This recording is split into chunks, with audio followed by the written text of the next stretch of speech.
बाबासाहेब आंबेडकर यांच्या विचारांना अभिवादन।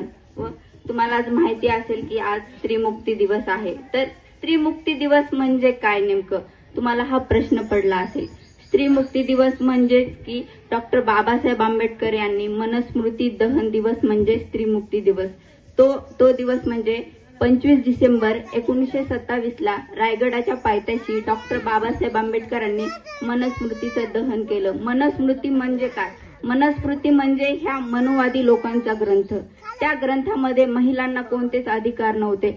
यामध्ये जे जो दुबळा घटक आहे, जे गरीब लोक आहेत, यांना त्या ग्रंथामध्ये एकदम हीन दर्जा दिलेला आहे। तर मनुवादी ग्रंथामध्ये महिलांना दुय्यम स्थान होतं, कारण महिला ही फक्त चूल आणि मूळ। महिलांना शिक्षणाचा अधिकार नव्हता, महिलांना मतदानाचा अधिकार नव्हता, महिलांना कोणताच अधिकार नव्हता। डॉक्टर बाबासाहेब आंबेडकरांना हे मनुवादी हा ग्रंथच मान्य नव्हता, म्हणून डॉक्टर बाबासाहेब आंबेडकरांनी रायगडाच्या पायथ्याशी हा ग्रंथ जाळला। व डॉक्टर बाबासाहेब आंबेडकरांची खूप इच्छा होती की भारतातल्या महिलांनी पुढे यावं। जोपर्यंत समाजाचा विकास व्हायचा असेल, जोपर्यंत महिला ह्या शिकत नाहीत, पुढे जात नाहीत, तोपर्यंत महिलांचा विकास होणार नाही, असं डॉक्टर बाबासाहेब आंबेडकर यांचं मत होतं। पण या मनुवादी विचारांना डॉक्टर बाबासाहेब आंबेडकर हे कधीच मान्य नव्हते। डॉक्टर बाबासाहेब आंबेडकर ह्या बायका काय म्हणतात की डॉक्टर बाबासाहेब आंबेडकर यांनी आमच्यासाठी काय केलं? तर अगं बाई, जाऊन तू मनुवाद्यांचा तो मनुस्मृती ग्रंथ जाऊन वाच आणि त्याच्यामध्ये बघ महिलांना कोणते कोणते अधिकार होते आणि भारतीय संविधानामध्ये महिलांना कोणते कोणते अधिकार आहेत।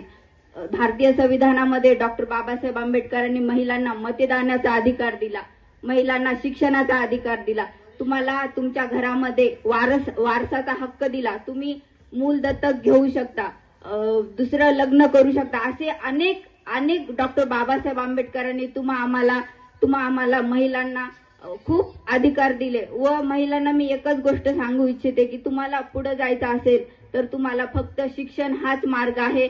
वाचाल तर शिकाल, एवढं सांगते मी तुम्हाला, वाचाल तर शिकाल। जोपर्यंत तुम्हाला आपली प्रगती करायची असेल तोपर्यंत तुम्हाला शिक्षण हेच घ्यावे लागेल।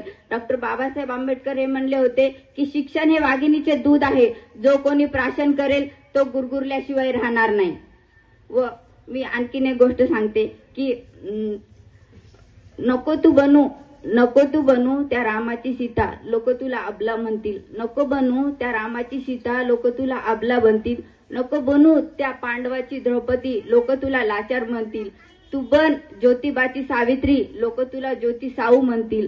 तू बन डॉक्टर बाबासाहेब आंबेडकरांची रमाई, लोक तुला साऱ्या जगाची माई म्हणतील। एवढंच बोलते आणि थांबते। जय भीम।